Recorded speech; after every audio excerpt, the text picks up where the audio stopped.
Je vais te manger de Jean-Marc de Rouen, illustration Laure Dufeil, édition Imous. Dans la forêt, sous les sapins, il y a un loup. Un grand loup. Un grand méchant loup.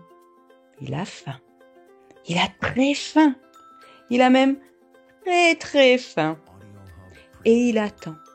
Il attend. Il attend que devant lui passe de la chair fraîche.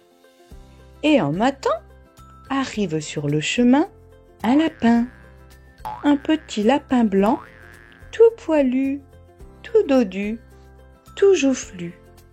Un petit lapin blanc qui s'en va tout content au marché bio acheter 3 kilos de carottes fraîches. Le loup bondit en criant « Ah, je vais te manger, petit lapin blanc. Je vais te manger tout de suite. »« Attends, grand méchant loup, attends. Tu peux répéter ce que tu viens de dire ?»« Bah oui, j'ai dit. Je vais te manger, petit lapin blanc. Je vais te manger tout de suite. » Oh, toi, à mon avis, tu as un cheveu sur la langue. Ça doit te gêner. Allez, grand méchant loup. Ouvre la gueule pour voir. Ah! Mais non, ouvre plus grand. Je n'y vois rien. Ah! Eh ben voilà, j'avais raison. Tu as bien un cheveu sur la langue. Et puis un gros, dis donc. Il est très gros, il est même énorme. Ne bouge pas, grand méchant loup. Reste comme ça, je vais chercher une pince à épiler et je reviens tout de suite pour te le retirer. Surtout, ne bouge pas. D'accord, mais fais vite. Hein? Quoi? Qu'est-ce que tu dis? Je dis, d'accord, mais je ne vais pas rester longtemps comme à...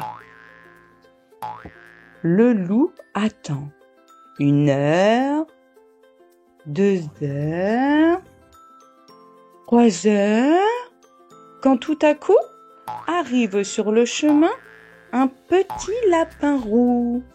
Ah, je vais te manger, petit lapin roux, je vais te manger tout de suite. Oh, lui est... Tu ne sais pas y faire, tu n'y connais rien, grand méchant loup. Ce n'est pas comme ça qu'il faut s'y prendre si tu veux manger du lapin. Si tu veux m'attraper, il faut d'abord te cacher derrière un arbre. Il ne faut pas qu'on te voie. Il ne faut pas qu'on t'entende, surtout lorsqu'on a un gros cheveu sur la langue comme toi. Allez, on va le refaire. Cache-toi derrière cet arbre et moi, je repars et je fais comme si je ne t'avais pas vu. Et dès que tu entends du bruit, zip, tu sors de ta cachette, tu me sautes dessus et tu me croques. D'accord? Et d'accord. Oh ben dis donc, t'es bien gentil quand même. T'es bien gentil, petit lapin roux. Le loup se cache derrière un gros sapin et il attend. Il a faim, de plus en plus faim. Il a, comme qui dirait, une faim de loup. Le loup attend 1 heure, 2 heures, 3 heures, quand tout à coup, il entend du bruit. Le loup se dit, je vais faire exactement comme le petit lapin roux m'a dit de faire. Il bondit comme un fou hors de sa cachette et la gueule grande ouverte, il se jette sur le lapin. Sauf que le lapin, s'il est bien roux, il n'est pas petit. Bien au contraire, il est gros, très gros, très très gros. Il est même énorme et il n'aime pas qu'on lui morde les fesses. Excusez-moi, monsieur Ours-Brun, je me suis trompé. Je vous ai pris pour un petit lapin roux. Un tout petit lapin roux. Quoi? Moi? Un petit lapin roux? Mais ça va pas la tête. Attends un peu pour voir.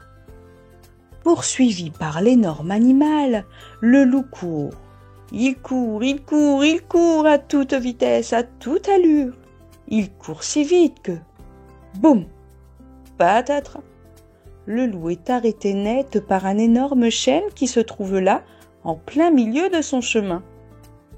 Quand il reprend ses esprits, il s'aperçoit qu'il a perdu toutes ses dents.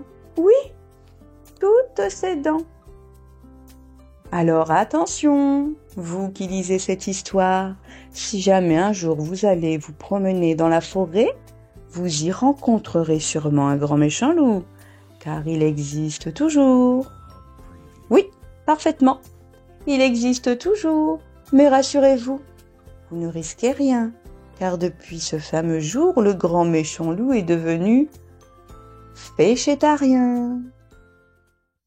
Et voilà, l'histoire est terminée pour aujourd'hui. Je te dis à très vite.